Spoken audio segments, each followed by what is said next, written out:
আজকে আপনাদের মাঝে শেয়ার করব একদম ভিন্ন রকমের একটি রেসিপি।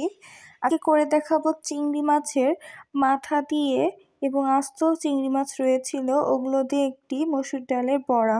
তো মসুর ডালগুলো 2-3 ঘন্টা ভিজিয়ে নিয়েছিলাম, পানি ঝরিয়ে নিয়েছি। আর এখানে চিংড়ি মাছও রয়েছে, কুচো চিংড়ির মাথা। তো একটি মিক্সার ব্লেন্ডারে এগুলো এখন পেস্ট বানিয়ে নেব। বেশি মিহিন করব না, একটু আস্ত আস্ত রেখেই পেস্ট করব। এই তো দেখুন, এরকম পর্যায়ে চলে আসলে সবগুলো মসুর ডালের পেস্ট ঢেলে নেব। একটু আস্ত আস্ত রয়েছে, তাহলে খেতে ভালো লাগবে। এরপরে এখানে চিংড়ি মাছের মাথা এবং চিংড়ি মাছগুলো সব দিয়ে দিলাম, দিয়ে এখন এগুলো পেস্ট করে নেব। সবগুলো একসঙ্গে রেখেছি।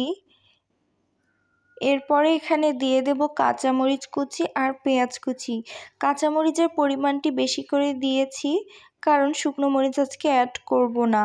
তো এখানে দিয়ে দিলাম রসুন বাটা, আদা বাটা, জিরা ধনিয়া বাটা, একটু গোলমরিচের গুঁড়ো, হলুদের গুঁড়ো,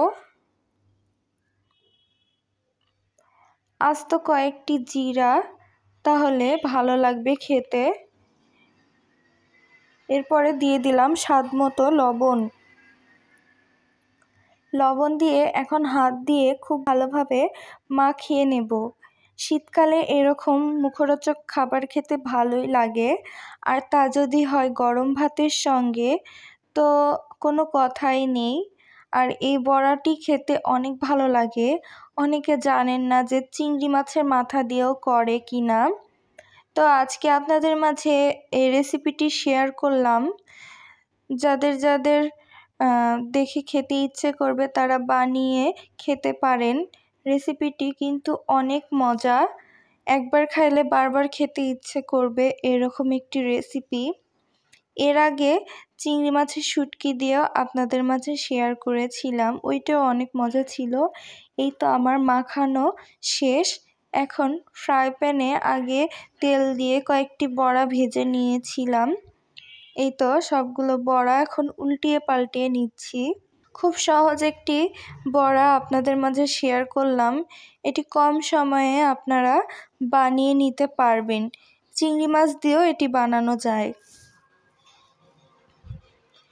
এই তো উল্টিয়ে পাল্টিয়ে সবগুলো খুব ভালোভাবে মিডিয়াম আঁচ দিয়ে ভেজে নেব। এরকম পর্যায়ে চলে আসলে সবগুলো উঠিয়ে নেব। এরপরে এই তো দেখুন, আপনাদের মাঝে দেখাচ্ছি, এরকম চেপে চেপে বড়ার শেপ দিয়ে ফ্রাই প্যানে তেল দিয়ে এখন সবগুলো বড়া এভাবে ছেড়ে দেব। বাজারে বিভিন্ন রকমের পেঁয়াজু পাওয়া যায়, কিন্তু তেলগুলো একদম ভালো হয় না, একদম কালো কালারের হয়ে থাকে। তো যাই হোক, আমার ভাজা কমপ্লিট। দেখতে যতটা সুন্দর হয়েছে, খেতে কিন্তু অমৃত ছিল। একবার বানালে বারবার খেতে ইচ্ছে করবে। তো গরম ভাতের সঙ্গে আমি নিয়ে নিলাম। তো আজকের ভিডিও এতটুকুই। কেমন লাগলো ভিডিওটি অবশ্যই কমেন্টে জানাবেন। আল্লাহ হাফেজ।